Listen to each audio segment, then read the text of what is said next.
स्वागत है आप सबका हमारे चैनल ऑनलाइन एग्जाम सेंटर में। और आज के इस वीडियो में हम देखेंगे इलेक्ट्रिकल एंड इलेक्ट्रॉनिक्स इंजीनियरिंग के कुछ मल्टीपल चॉइस क्वेश्चंस।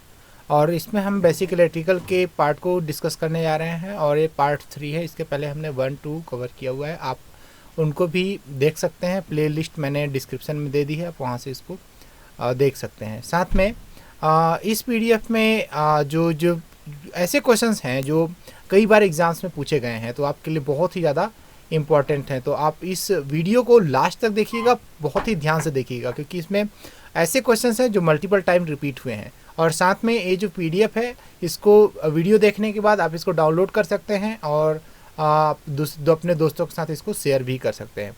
यहाँ पर और भी कई सारे लिंक दिए हुए हैं, इन लिंक्स के माध्यम से आप हमारे साथ हमारे बाकी सभी चैनल के साथ भी जुड़ सकते हैं। तो चलिए स्टार्ट करते हैं आज का वीडियो। तो हम सबसे पहले स्टार्ट करते हैं अपने पहले क्वेश्चन से। पहला क्वेश्चन है हमारा, the potential difference in electrical terminology known as. Potential difference को हम इलेक्ट्रिकल टर्मिनोलॉजी में और किस तरीके से जानते हैं? तो हम पोटेंशियल डिफरेंस को जानते हैं, यहाँ पर ऑप्शन है आपके पास voltage, current, resistance and conductance. तो हम इसको वोल्टेज के नाम से जानते हैं, ठीक है, हम इसको वोल्टेज भी बोलते हैं। पोटेंशियल डिफरेंस एक्चुअली जो होता है, जब बैटरी यूज नहीं हो रही होती है तब इन दो टर्मिनल्स के बीच में जो डिफरेंस होता है उसको बोलते हैं पोटेंशियल डिफरेंस, ठीक है।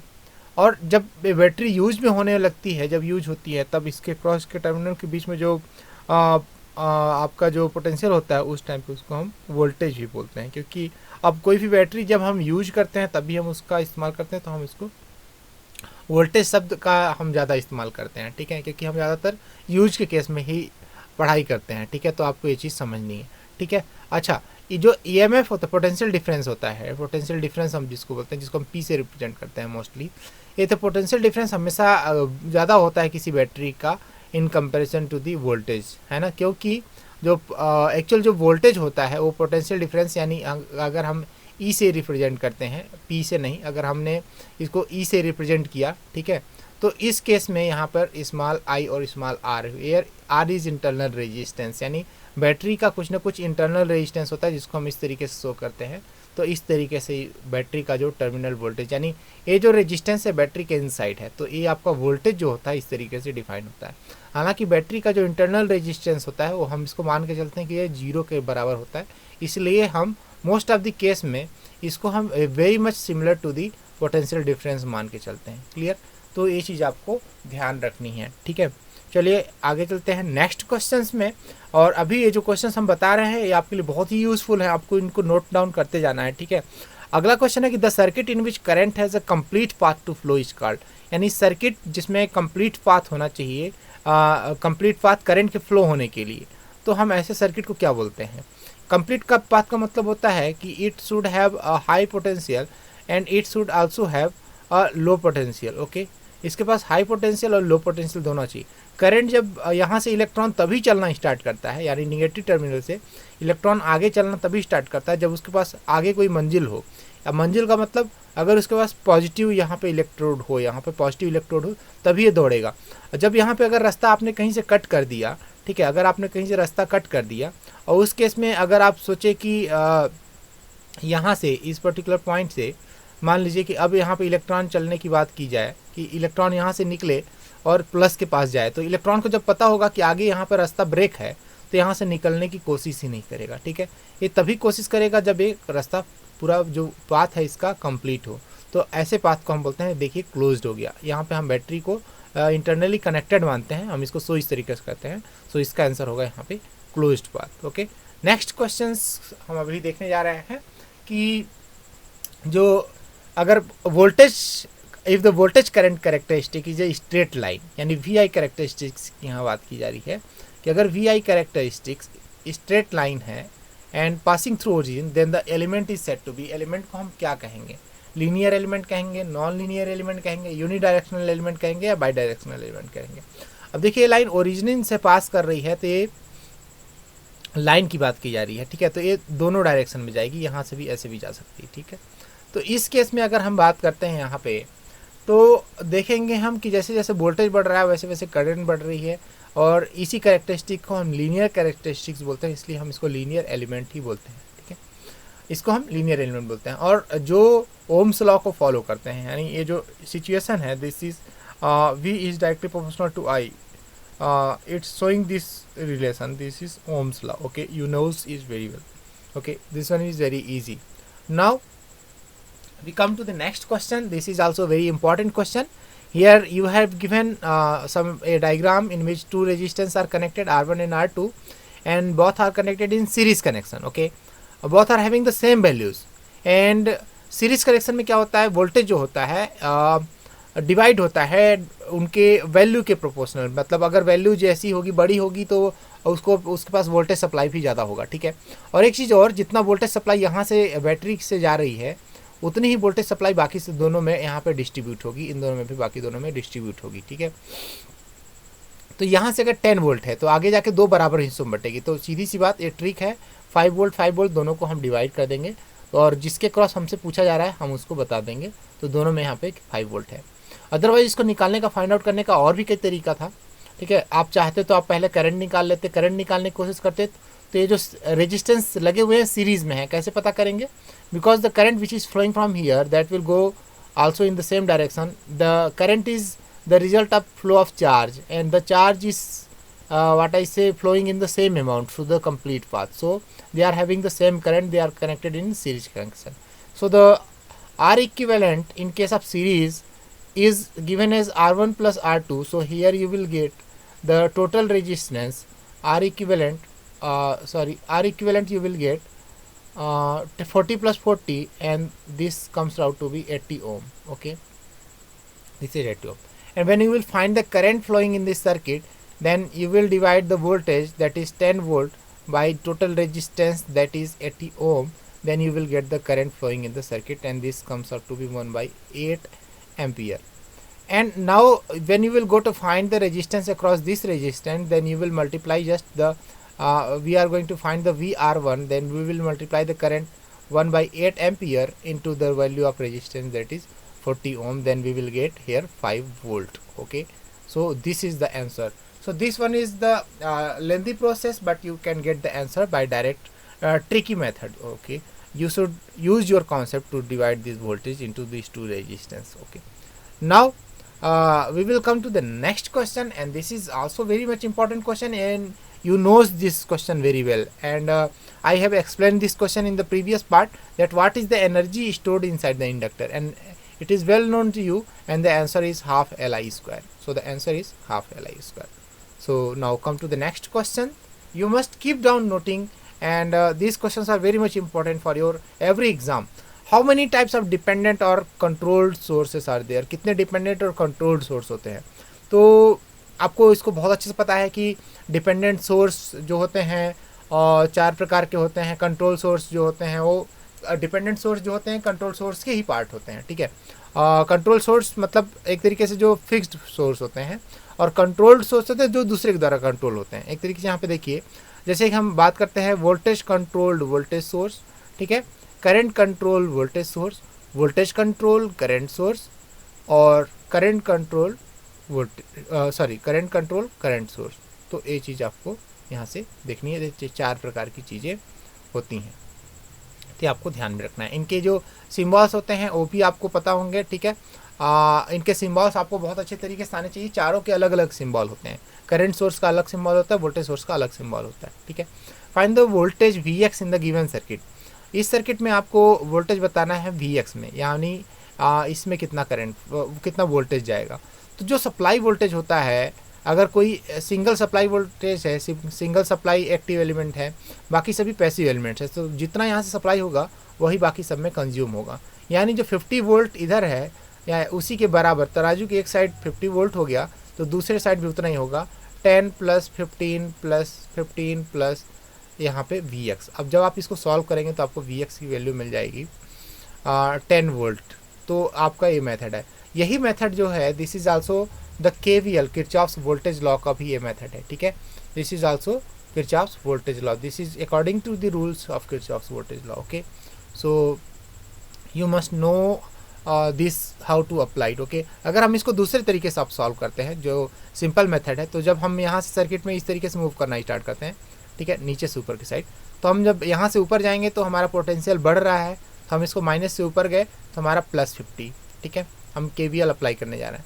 अब जब हम यहाँ रेजिस्टेंस से पास करेंगे तो इधर हम प्लस लिखते हैं, यहाँ पे हम माइनस लिखते हैं, तो अब हम यहाँ से high voltage to low voltage जा रहे हैं, यानी डिक्रीज़ हो रहा है, तो -15। सेम यहाँ भी रेजिस्टेंस है, यहाँ पे प्लस माइनस है, तो यहाँ पे डिक्रीज़, नेक्स्ट में भी डिक्रीज़ और नेक्स्ट में भी डिक्रीज़। अब जब हम इसको सॉल्व करते हैं, बिकॉज KVL का जो कहता है कि total sum of total voltage drop across a circuit is always 0, algebraic sum of total voltage drop. Okay, so this is here by solving this equation, the next step will be this equation, and after that you will get the answer in this way. So this is very much simple, and you should use this concept in your daily life. You should know how to solve the questions based on the Kirchhoff's law, because this is very much simple question. Okay, now come to this question. If the resistance 1 ohm, 2 ohm, 3 ohm, 4 ohm are parallel connected, then the equivalent resistance is. This is very much easy questions for everyone, and there are so many tricks to solve this question. So first is the direct method. How do we solve this question? Is just we will solve R equivalent in this way, and this will be given by 1 by 1 ohm plus 1 by 2 ohm plus 1 by 3 ohm plus 1 by 4 ohm. Okay, so when you will get the LCM of everyone, then you will get 12 here. Okay, now here you will get 12 plus 6 plus 4 plus 3, and when you will what I say add up in all, then 6 plus 4 10 22 and 25. Okay, this is 12. So this is equal to 1 by R equivalent, and when you will find the R equivalent, then you will get 12 by 25. Okay, when you will solve this you will get the answer 12 by 25 ohm. Okay, this one is very easy, and you can solve this very easy. Okay, now come to the next question. Okay, you can find the decimal value of that particular resistance just by dividing them. I am not spending that much time. Find the total current in milliampere in the circuit. Here circuit is given, you have to find the total current. Total current, that means supplied by the battery. Okay, you have to find the value of current which is being supplied by this particular voltage supplier. Okay, battery.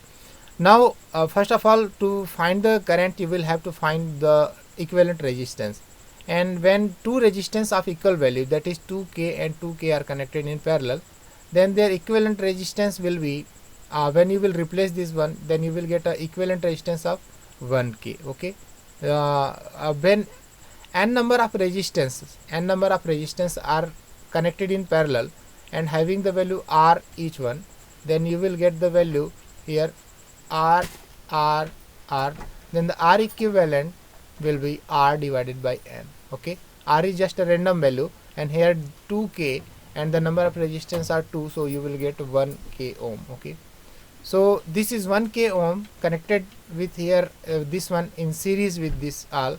So the R equivalent, which are all connected in series, then you will get total resistance of 3K. Sorry, 3K. Okay, 3K ohm. This is 3 volt supply. This is 3K ohm resistance. So current, you have to what I say, give the value of current in milliampere. So current will be I is equal to V by R, and 3 divided by this value of 3K. So the answer will be here 3 will get divided by this one, then K will get K inverse, that means answer will be in milliampere. So the answer will be here 1 milliampere, because you have to give the answer of total current flowing in the circuit. तो यहाँ पे आपने क्या किया, पहले आप इन दोनों को सॉल्व किए, तो एक इन दोनों की जगह पर एक आ गया, यहाँ पे 1K ओम, सॉरी 1K ओम आ गया, और जब आपने इन तीनों को सॉल्व किया आपको 3K ओम आ गया। K का मतलब आपको पता होना चाहिए, M का मतलब होता है 10 to power -3, और K का मतलब जो होता है वो होता है 10 to power 3। आपको ये मल्टीप्लायर्स आपको आने चाहिए, ठीक है। आपको जो मल्टीप्लायर से रिलेटेड याद करने का ट्रिक है, मैंने दूसरे वीडियो में बताया, आप वहाँ से देख सकते हैं। अब ये क्वेश्चन है कि this resistance are connected in series, then what will be the equivalent resistance. So it is well known to everyone, if you are electrical and electronics engineer, then you can solve this question very much easily. Then when resistance are connected in series, then the equivalent resistance is given as R1 plus R2 plus R3 plus and so on, okay, Rn. So you will add up them all, then you will get the equivalent resistance. So here you will do just 3 plus 5 plus 7 plus 9, okay, then you will get the value here 24 ohm. Okay, now come to the next question.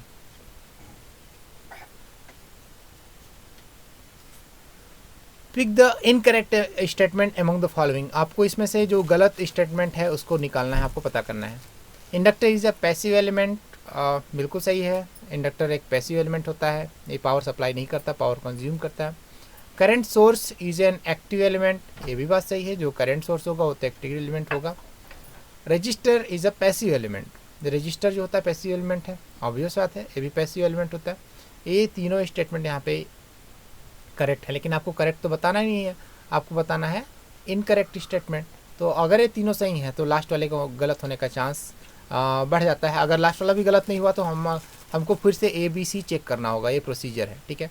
तो voltage source is a passive element, तो voltage source passive element कैसे हो सकता है? Voltage source is an active source that is used to supply the power, so it cannot be the passive element. So this statement is wrong, but according to the question this statement is the right answer because this is incorrect, because here you have to give the answer which statement is incorrect. So this statement is incorrect. Most of the time what happens, जब student से पूछा जाता है तो solve तो इस तरीके से करते हैं जैसे मैंने इस साइड किया, लेकिन उसको इस तरीके से नहीं सॉल्व करना होता है. और वैसे तो गलत आंसर है, लेकिन यहाँ पर ये सही आंसर है क्योंकि इनकरेक्ट स्टेटमेंट आपसे पूछा गया है, ठीक है. तो आपको इन बातों को ध्यान में रखना है कि आपसे पूछा क्या जा रहा है, वो आपसे अच्छे से बनना चाहिए. For voltage source to be neglected, अगर आपको वोल्टेज सोर्स किसी सर्किट में नेग्लेक्ट करना है, the terminals across the source should be, यानी वोल्टेज सोर्स को अगर आप रिप्लेस कर रहे हैं तो उसके अक्रॉस के टर्मिनल को आप क्या करेंगे? This is voltage source connected in a circuit, okay, and you have to replace this particular voltage source. What will you do, आप क्या करेंगे उसके टाइम पे? तो हम सिंपली उसको रिप्लेस करते हैं एक शॉर्ट सर्किट से. तो आपको ये चीज़ पता नहीं चाहिए, ठीक है. यहाँ पे लिखा हुआ है कि रिप्लेस्ड बाय इंडक्टर, नहीं, गलत. शॉर्ट सर्किटेड, तो ये बिल्कुल सही है. रिप्लेस्ड बाय सम रेजिस्टेंस, तो रेजिस्टेंस के द्वारा हम नहीं करेंगे उसको. ओपन सर्किट, ओपन सर्किट तो हम करते नहीं, ओपन सर्किट हम करते हैं करंट को. तो सही ऑप्शन है हमारा बी, ठीक है. तो आपको इक्विवेलेंट जो सोर्सेस हैं वो आपको पता होना चाहिए, करंट सोर्स और आइडियल करंट सोर्स और आइडियल वोल्टेज सोर्स दोनों का, ठीक है. और प्रैक्टिकल वोल्टेज सोर्स और प्रैक्टिकल करंट सोर्स दोनों का, ठीक है. Voltage source and terminal voltage can be related as, यानी वोल्टेज सोर्स और टर्मिनल वोल्टेज को कैसे हम रिलेट कर सकते हैं, ठीक है. वही जो हमने सबसे पहले क्वेश्चन में आपको समझाया था, टर्मिनल वोल्टेज और वोल्टेज सोर्स, ठीक है. तो हम यहाँ पे देख लेते हैं. पहला ऑप्शन है terminal voltage is higher than the source EMF, हमने इसको डिस्कस कर लिया है, ठीक है. Terminal voltage is equivalent to the source EMF, terminal voltage is always lower than the source EMF, and terminal voltage can not exceed the source EMF. यानी terminal voltage जो होता है वो सोर्स EMF, यानी जो एक्चुअल जो EMF है, मैंने EMF आपको मैंने बोला था वहाँ पे, ठीक है. तो जो वोल्टेज होता है that is always less than the EMF, ठीक है. तो terminal voltage is always lower than the source EMF, तो आपका यहाँ पे सी ऑप्शन सही होगा, ठीक है. यह चीज़ आपको ध्यान में रखनी है. मैंने पहले क्वेश्चन में हमने इस क्वेश्चन को डिस्कस किया है, ठीक है. जो वोल्टेज होता है वो हम जब बैटरी यूज़ में होती है तब हम उसको मेज़र करते हैं. EMF बैटरी यूज़ में नहीं होती तब भी हम उसको मेज़र करते हैं, ठीक है. In case of ideal current source, ideal current source की अगर हम बात करें, ठीक है, आइडियल करंट सोर्स की अगर हम बात करें, ठीक है, दे हैव, क्या होता है उनके में, ऑप्शन है आपके पास, zero internal resistance, low value of voltage, large value of current, infinite internal resistance. तो zero value of, zero internal resistance तो वोल्टेज सोर्स में होता है, तो ये ऑप्शन तो यहाँ पे गलत हो गया. लो वैल्यू ऑफ वोल्टेज, ये ऑप्शन भी यहाँ पे नहीं हुआ, ऐसा तो किसी में नहीं होता. लार्ज वैल्यू ऑफ करंट, ठीक है. अब आइडियल करंट सोर्स में लार्ज वैल्यू ऑफ करंट, ये तो कहीं की बात नहीं हुई, ठीक है. ऐसा तो हम बिल्कुल नहीं कर सकते कि मतलब तो फिर सभी सोर्स, सभी करंट सोर्स एक ही जैसे हो जाएंगे क्योंकि वो large value of current provide करते हैं. तो जो डी ऑप्शन है, इनफाइनाइट इंटरनल रेजिस्टेंस, यही आपका सही ऑप्शन है, क्योंकि जब आप करंट सोर्स को रिप्लेस करते हैं तो आप इसको ओपन सर्किट से रिप्लेस करते हैं। ठीक है, आपने ऐसा पहले किया भी होगा, तो ये चीज़ आपको ध्यान में रखनी है। Equivalent current source, equivalent voltage source, यानी वोल्टेज सोर्स को कैसे कन्वर्ट करना है, इस चीज़ आपको अच्छे से आनी चाहिए। इस क्वेश्चन में हम देखेंगे यहाँ पे कि in a network consisting of linear resistors and ideal voltage source, linear resistors हैं, आइडियल वोल्टेज सोर्स है, if the value of registers are double then the voltage across each resistors क्या होंगे। ठीक है, चलिए हम एक नेटवर्क बना लेते हैं यहाँ पे। ठीक है, लीनियर रजिस्टर सोर्स हैं, ये लीनियर रजिस्टर हैं। ठीक है, दो हमने लगा दिए, एक 1 ओम का और ये भी 1 ओम का लगा लिया हमने। ठीक है, क्योंकि हमने आइडियल लीनियर रजिस्टर से लिए, आइडियल वोल्टेज सोर्स ले लिया हमने। आइडियल वोल्टेज सोर्स चलिए लगा देते हैं यहाँ पे, हमने एक बैटरी लगा दी इस तरीके से। ठीक है, ठीक है, if the value of registers are double, अगर हमने इनको डबल कर दिया, ठीक है, then the voltage across each register, चलो अगर हम 1 ओम है, मान लीजिए सपोज यहाँ से जो हम वोल्टेज सप्लाई दे रहे हैं, मान लेते हैं 12 वोल्ट हमने दिया, तब भी इनके पास 6 वोल्ट और 6 वोल्ट की सप्लाई जाएगी, जो हमने अभी दूसरे क्वेश्चन में या तीसरे क्वेश्चन में डिस्कस किया था आपसे।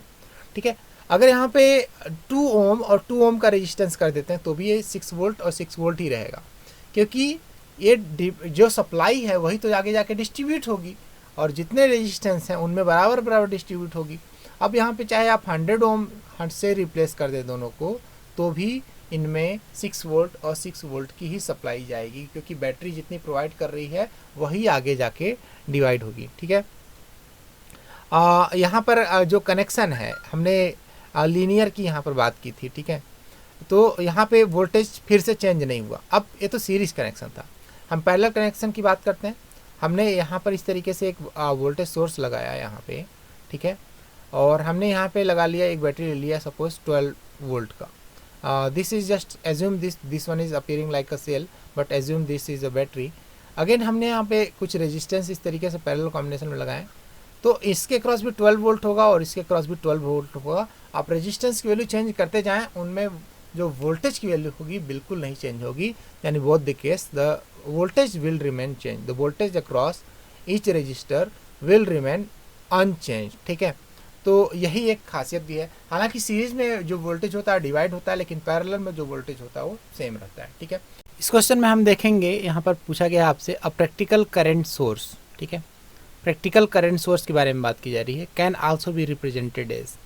तो जो प्रैक्टिकल करंट सोर्स होता है, ठीक है, तो प्रैक्टिकल करंट सोर्स जो होता है उसको हम रिप्रेजेंट करते हैं, आपको सोर्स ट्रांसफॉर्मेशन आना चाहिए, resistance in parallel with an ideal current source. तो एक रेजिस्टेंस जो पैरेलल में लगा हो आइडियल करंट सोर्स के, यानी कुछ इस तरीके से हम उसको रिप्रेजेंट करते हैं। ठीक है, अगर कोई भी करंट सोर्स है तो हम उसको इस तरीके से रिप्रेजेंट उसमें करते हैं। ठीक है, तो इस तरीके से हम इसको ट्रांसफॉर्म करते हैं किसी प्रैक्टिकल करंट सोर्स को, तो ये आपको ध्यान में रखना है। इसी तरीके से वोल्टेज सोर्स में भी आपको इसी बात को ध्यान में रखना है। यहाँ पर फिर से वही वोल्टेज सोर्स को पूछा गया है कि अगर कोई वोल्टेज सोर्स है तो उसको हम किस तरीके से रिप्रेजेंट करेंगे। तो जो वोल्टेज सोर्स है उसको हम रिप्रेजेंट करेंगे resistance in series with an ideal voltage source. तो resistance in series with ideal voltage source, यानी हम इसको इस तरीके से, this is ideal voltage source connected in series with resistance, तो इस तरीके से हम इसको कन्वर्ट करते हैं। ये बात आपको ध्यान में रखनी है। This is very important question and these are very much frequently asked question, सबसे ज़्यादा क्वेश्चन पूछे जाते हैं। अगला क्वेश्चन है constant voltage sources. Constant voltage source कौन कौन से होते हैं। तो कांस्टेंट वोल्टेज सोर्स की खासियत होती है कि जैसे कि मान लीजिए हमने अभी तक ज़्यादातर सेल या बैटरी पढ़ी हुई हैं, ये कांस्टेंट वोल्टेज सोर्स मानी जाती हैं। ठीक है, तो ये एक ही डायरेक्शन में करंट सप्लाई करती हैं, तो ये हो गई यूनि डायरेक्शनल, ये दोनों डायरेक्शन में करंट सप्लाई नहीं कर सकती हैं। ठीक है, और दूसरा एक्टिव सोर्स होती हैं, तो यहाँ पे हो जाएगा एक्टिव एंड यूनिलेटरल। ठीक है, आपके पास ऑप्शन थे एक्टिव एंड बाइलेटरल, तो बाइलेटरल की वजह से ऑप्शन गलत हो गया। पैसिव एंड बाइलेटरल, तो पैसिव की वजह से ये ऑप्शन गलत हो गया। एक्टिव एंड यूनिलेटरल, तो दोनों ऑप्शन यहाँ पे सही हैं। पैसिव एंड यूनिलेटरल, तो पैसिव ऑप्शन यहाँ पे गलत हो गया, तो सही ऑप्शन आपका यहाँ पे हो गया सी। तो ये आपको ध्यान में रखना है, कभी कभार ट्रिकी क्वेश्चन आपसे पूछ लिए जाते हैं। नेक्स्ट क्वेश्चन है which of the following is true about ideal voltage source. Ideal voltage source के बारे में कौन सी चीज़ यहाँ पर ज़्यादा सही है। ठीक है, तो क्वेश्चन हमारा आगे बढ़ गया, हम पीछे चलते हैं। तो आइडियल वोल्टेज सोर्स जो होते हैं उनका रेजिस्टेंस जो होता है वो जीरो रेजिस्टेंस होता है, स्मॉल ईएमएफ होता है, लार्ज ईएमएफ होता है या इनफाइनाइट रेजिस्टेंस होता है। तो आइडियल वोल्टेज सोर्स जो होता है जीरो इंटरनल रेजिस्टेंस उसका होता है, और आइडियल करंट सोर्स जो होता है उसमें इनफाइनाइट रेजिस्टेंस होते हैं। तो यहाँ पर जो ऑप्शन सही होगा हमारा वो जीरो रेजिस्टेंस होगा, क्योंकि जब हम वोल्टेज सोर्स को रिप्लेस करते हैं तो हम शॉर्ट सर्किट से रिप्लेस करते हैं। ठीक है, ये आपको अच्छे से ध्यान में रहना चाहिए। और सेम वही क्वेश्चन जो पिछला क्वेश्चन था उसी का पार्ट, डिपेंडेंट सोर्स नहीं, उस तरीके से नहीं है। डिपेंडेंट सोर्स क्या होते हैं? ठीक है, तो it may be a current source और voltage source, definitely it can be both, current source भी हो सकता है, वोल्टेज सोर्स भी हो सकता है। ठीक है, it is always a voltage source, गलत। ये ऑलवेज अ करंट सोर्स, ये भी गलत। नन ऑफ द मेंशन्ड, ये भी ऑप्शन भी गलत, क्योंकि ये वाला ऑप्शन हमारा सही है। तो यहाँ से आपका ऑप्शन होगा ए। ठीक है, और अभी आपसे यहाँ पर पूछा जा रहा है कि with some initial change at T equal to zero plus, यानी जीरो प्लस की बात की जा रही है, जीरो प्लस पे। तो एट टाइम जीरो पे, जब जीरो की अगर हम बात करते हैं तो ये शॉर्ट सर्किट की तरह बिहेव करता है। ठीक है, एट जीरो पे, टी इक्वल टू जीरो पे। लेकिन एट जीरो पॉजिटिव की जब बात करेंगे तो कैपेसिटर चार्ज हो जाता है, और चार्ज होने के बाद वो यहाँ पे ओपन सर्किट तो हो ही नहीं सकता, शॉर्ट सर्किट तो जीरो पे होता है, जीरो प्लस पे नहीं होता। करंट सोर्स की तरह इंडक्टर वर्क करता है। ठीक है, तो यहाँ पर ये बिहेव करेगा एज अ वोल्टेज सोर्स। तो आपको ये बात यहाँ पे ध्यान में रखनी है, और एक क्वेश्चंस को मैं यहाँ पर दूंगा डबल स्टार, क्योंकि ये कई बार पूछा जाता है। ठीक है, आपको एक मल्टीपल टाइम्स ऐसे क्वेश्चंस पूछे जाते हैं। ठीक है, सोर्स ट्रांसफॉर्मेशन, सोर्स जनरेशन आपको बहुत अच्छे से आना चाहिए। A constant current source supplies an electric current of 200 milli ampere to a load of 2 kilo ohm. When the load is change to 100 ohm then the load current will be. तो यहाँ पर देखिए आपको जो करंट जो है वो इतना दिया हुआ है, और लोड यहाँ पे दिया हुआ है। ठीक है, तो यहाँ से आप एक काम कर सकते हैं, आप चाहें तो यहाँ से वोल्टेज निकाल सकते हैं। ठीक है, आप यहाँ से वोल्टेज पता कर सकते हैं, लेकिन वोल्टेज दोनों के केस में सेम ही है। ठीक है, तो वोल्टेज दोनों के केस में सेम है, V equal to I R, यानी दोनों के केस में आई आर जो है वो सेम रहना है। ठीक है, यहाँ भी आई आर जो है वो भी सेम रहेगा उसी की तरह जितना यहाँ भी है। हम एक काम करते हैं, इसको पहले हम वोल्टेज निकाल लेते हैं। तो वोल्टेज हो जाएगा 200 milli ampere multiplied by resistance is 2 kilo ohm, that is 2K Om.